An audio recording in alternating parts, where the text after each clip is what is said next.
channel.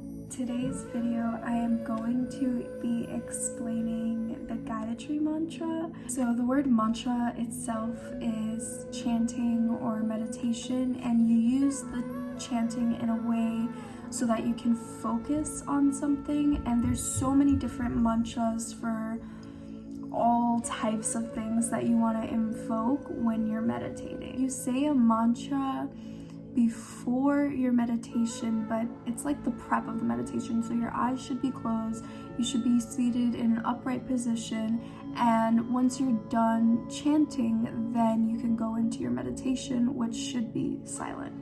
Mantras are energy-based sounds, so repeating these sounds creates a vibrational energy throughout your body. It's important when you are reciting these mantras that you say it with a very specific intention and you pronunciate very specifically, because if you mispronounce a word, it can have a different meaning and it can invoke a different vibration that you didn't want or didn't have the intention of invoking. And if you think about this at, like a more realistic level in your day-to-day lives, anything you say, anything you do and manifest through your voice into this physical reality, it shapes your whole life. A simple example, if you go on an interview, whatever you say during that interview, it's going to either make your life or break your life.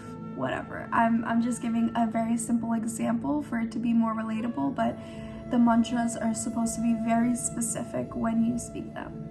When you repeat a mantra, you're training your mind to work with your mouth and to say things that you usually wouldn't say, and it helps you become more aware and conscious of the way you project your voice. And at least from personal experience, when you do chant these mantras over and over again, you start to get lost in the mantra and you start to become more connected with the observer, the spirit that resides inside of you, and you start to connect more with this physical reality. These mantras are very powerful, and I suggest repeating the mantras at least 10 minutes a day in general. The Gayatri mantra is just one mantra, but there's so many mantras. So the Gayatri mantra goes like this: Om, Bhur, bhuvah, Swaha, Tat, Sa-vi-tur, varenyam, Bhargo, Devasya, Dhimahi, Dhiyo, Naha, pracodayāt. So if you'd like to follow along with me, you can, and kind of learn how to pronunciate the word. The literal translation of this mantra is: I meditate on the radiant and most venerable light of the Divine, from which issues forth the triple world, the bhū, bhuvah, and svaha. May the divine light illuminate and guide my intelligence. This mantra is meant to bring about changes in your life, and it's to wash away negative karma that you've gathered throughout your lifetimes, if you believe in that, or even negative karma that you've gathered through this lifetime. And shocker, we're not all perfect, we're not all these saints. I know that everybody has their own things that they've went through, their own decisions that they've made. This mantra, when you practice it 10 times a day, for 10 minutes a day, every single day, you will be able to cleanse those negative energies that you've had built up in your life.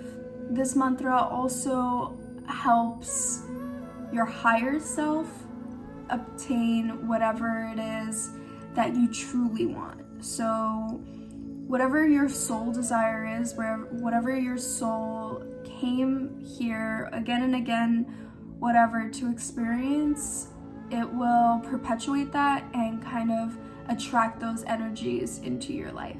This mantra is traditionally called the mother of the Vedas. If you don't know what the Vedic texts are or the Vedas, I can give a brief summary in another YouTube video, but it's a lot. It's not something that's gonna be like a 10-minute video, but there's also a lot of information about the Vedic system, the Vedas out there. So if you want to get more into that, you can look up that. The practice of this mantra enabled the sages to receive revelation of all other mantras. For this mantra calms mental noise, washes off karmic impurities, purifies the ego, sharpens the intellect, and illuminates the inner being with the light which flows directly from the source. This mantra connects us to the teacher within and helps us receive inner guidance and inner inspiration. One may not notice an instantaneous transformation, but the effect of this mantra is immense and everlasting. The process of purification through this practice begins in the deep unconscious and gradually pervades all aspects of our personality. We become new and fully transformed from inside and out. I cannot agree with that more. Ever since I have been practicing this mantra, it has allowed me to move forward in my life and actually, I know it sounds silly when I say it out loud, but just get things done that I wanted to do but never felt like I had the power to do. It definitely brought new experiences into my life, and I am where I am today wholeheartedly because of this mantra and the way it's changed how I think, how I feel, and how I connect to this reality. I'm going to read one more explanation that's in this book about the Gayatri mantra. It says, it's a prayer of praise that awakens vital energies and gives liberation. Just like the sun annihilates darkness, so does the Gayatri mantra destroy ignorance. The Gayatri mantra invokes the power and radiance of the sun to energize all earthly life and reveal the supreme self to us. It is said to equal the 4 Vedas. Use of this mantra helps to burn negative karmas and fulfill soul desires. It also aids in removal of negative energy blocks while smoothing the process of soul purification. Again, I'm not trying to force my ideology or belief system on you, but it's important to understand where these mantras come from, what a mantra means when you're about to practice them. They are based in pre-Hindu ideologies, but a lot of it shows up in Hinduism, Buddhism. So if practicing this makes you feel uncomfortable or makes you feel like you're practicing a different religion, you're not practicing a different religion. I practice it as an ideology and kind of like a guideline to life. There's also a breakdown of each word in the mantra, so I'm just going to break that down. So Om is the supreme name of God.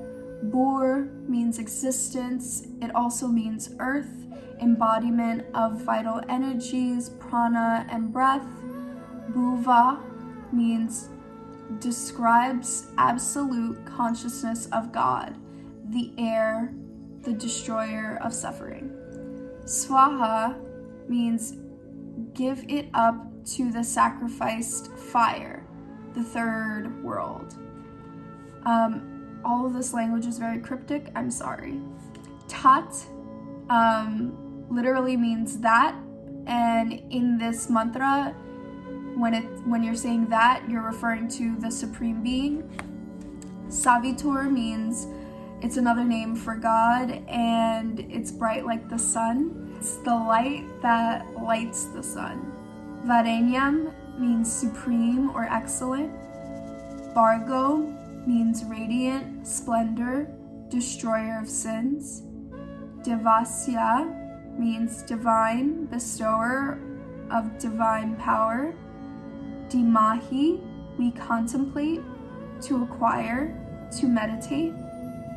Dhiyo means intellect or mind and to stimulate the mind. Yo means who. Naha, hour. Pracodayat means to awaken and to aspire righteousness. I'm also very sorry if I'm stumbling over words. It's a lot. I'm going to pronounce it a couple more times just to help you, so if you'd like to follow along, you're more than welcome to. Om, Bhur, Bhuvah, Swaha, Tat, Sa-vi-tur, varenyam, Bhargo, Devasya, Dhimahi, Dhiyo, Pracodayat. With all mantras, there is a certain tune that you're supposed to sing it with. If you're just in meditation, you're not supposed to sing it with the tune. You're just supposed to close your eyes and say Om bhūrbhuvah swaha tat savitur varenyam Bhargo Devasya dhimahi Dhiyo pracodayāt. And you're supposed to say it not out loud, but in your mind like that. So you would just be sitting silent, but you would be concentrating on that. The way that you sing this mantra goes like this. Om bhūrbhuvah swaha tat savitur varenyam Bhargo Devasya dhimahi Dhiyo pracodayāt. Om bhūrbhuvah swaha tat savitur varenyam Bhargo Devasya dhimahi Dhiyo pracodayāt. Thank you so much for watching my YouTube video. If you found this helpful, give it a like. If you think somebody else would like this video, share it with them. And don't forget to subscribe. Until the next video, namaste.